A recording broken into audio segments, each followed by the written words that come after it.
So, here is the image of smallpox. Right, so this is from the Florentine Codex, sometime from the second pandemic, sometime between the 1350s and the 1720s or so.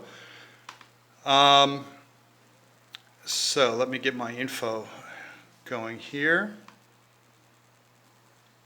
So last time I was talking about issues related to smallpox, mostly. So now, Edward Jenner made a whole new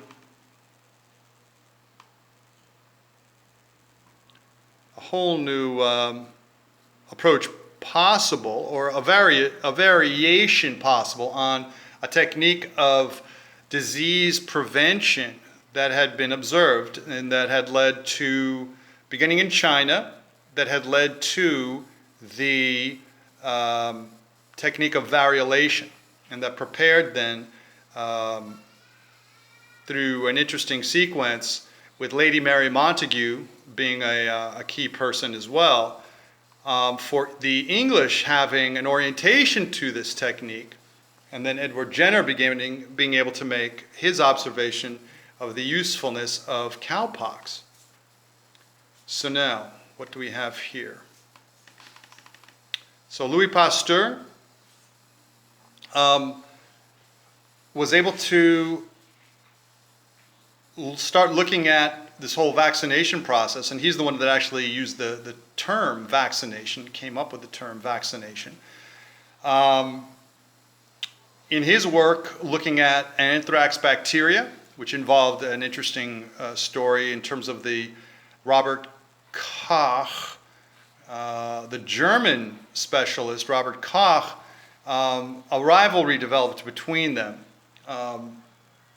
which would be interesting to examine. So 1876 is kind of a representative date for that material. Now, Louis Pasteur then went on to prepare a rabies vaccine, which is really incredible and worth keeping in mind and in looking more into, because the rabies is a virus. The rabies disease is caused by a virus. And that did not become more highly understood until around 1898 and in the next decade after that, which I'll get to. I think I have more on that a little bit later. But he was able to isolate the issues and the material enough in a causal way to be able to develop a virus. And he was able to then, at some point there around 1880, the 1880s, help a young boy with the rabies virus. I think this is it. So this is a modern electron micrograph picture, I think. But I think there's a way to, I think the virus actually has some effect that can be observed, and that was one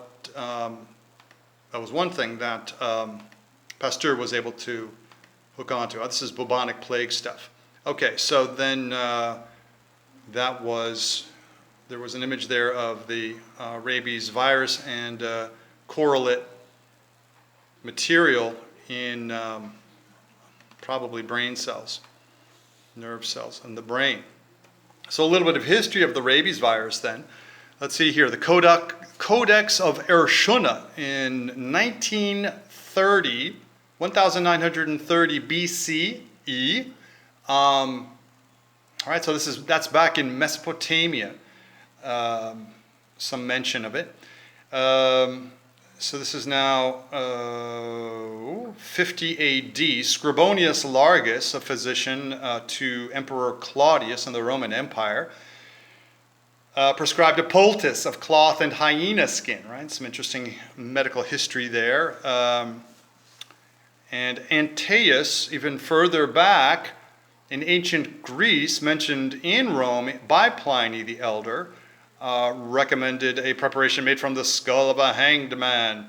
So we'd have to look at the placebo effects, not to relegate all of that merely to superstition. So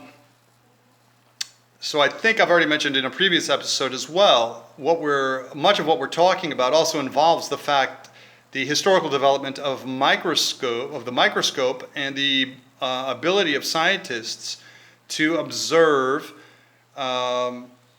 cells and microscopic organisms. So he published Micrographia in 1665. Antony von Leeuwenhoek was actually a businessman working with cloth, and he developed a very innovative technique of making lenses that was involved in his career, in the scientific career that he was able to make in a very interesting way.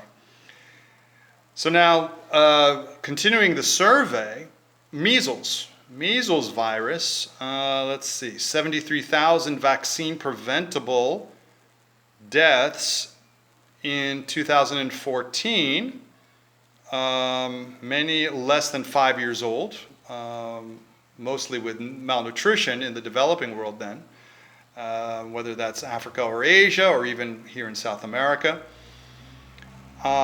So the statement was made in this resource that measles is the most contagious transmissible virus known.